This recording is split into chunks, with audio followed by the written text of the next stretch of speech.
So this week we want to focus on education because everyone's going back to school, and it's we hear a lot about how it's being used at different levels of education. Like, how is it being used at universities? It is being used everywhere from how we teach in the classroom to how we do research in the lab to how we think about enterprise risk management. What do you mean by that? It's a general purpose technology. So it's like saying, how is electricity or running water being used at the university? We use it different in the rec center than we do in a chemistry lab. And so everyone at different paces is adopting this technology to sort of improve their day to day. And so we also hear a lot about how students are using it to, perhaps, putting it mildly, help them with their schoolwork. Has the university or have universities figured out a way to keep up with that? So I can tell you what we're doing. We've partnered with our University Students' Council last year, and we're running the program again this year. I train a cohort of students who then go out and train their peers on things like, how do I use AI to help me study? How do I use it for meal planning? That ends up being more popular. But the thread that actually goes through all of those presentations is about values. How do I make sure when I use AI, I'm taking a step towards being the person I want to be instead of the off-ramp? Okay, and so then how can you do that? Ask yourself, am I using this to make me better? Did I write the essay myself and tell ChatGPT, pretend you're American philosopher Dan Dennett and rip my essay to shreds? That's going to make me better. Or did I say, hey, ChatGPT, I kind of want to go out tonight with my friends. Can you write my essay for me? That's not going to make you better. And you know that. Can you tell when a student does that? You can't. Really, hey? Like, at all? If the student is even moderately competent at prompting and proofreading, then you have no hope of knowing. Some people think they can tell, but they can't. Really, hey? Yeah. So, and you'd never really be able to prove it, I suppose. Hey, even if you're like, I know this is AI. It's actually mathematically impossible to be certain. Interesting. Okay. And then, how about younger kids? Like, what do we know about how it's being used in public schools right now? All over the map. You get early adopters, just like you do with any group. And then you have some kids who are a little more hesitant because they hear from their teachers that, maybe I shouldn't be doing this. Maybe this is cheating. And they're getting mixed messages from what they hear at home, what they hear at school, what their peers are saying. So there's still a lot of opportunity for, thinking about unified messaging around how to use this technology optimally. And is that the conversation we have to be having about how to use it and avoid pushing people away from using it?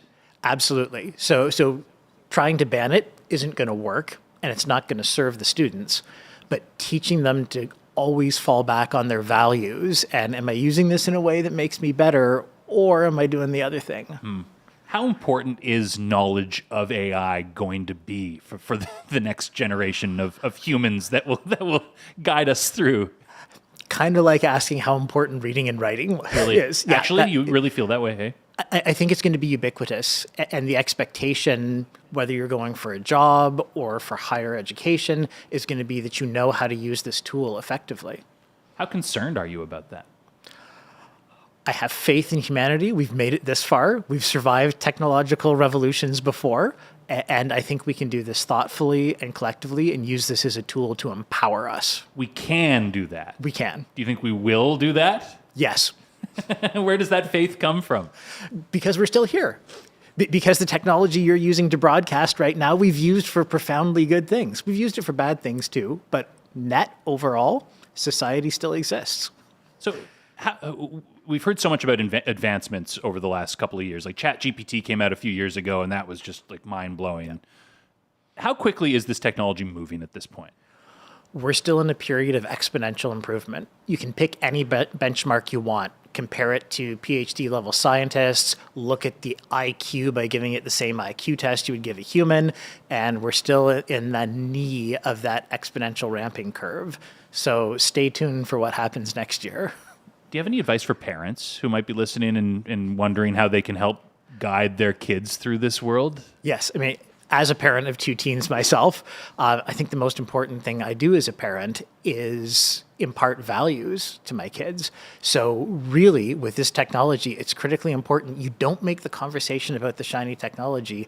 You make the conversation about like, what are our values as a family, and how can you use this technology to help you live those values, not rob you of those values. Interesting. I'm curious, so how do you use AI day to day? Like, what does Western's chief A officer do with AI?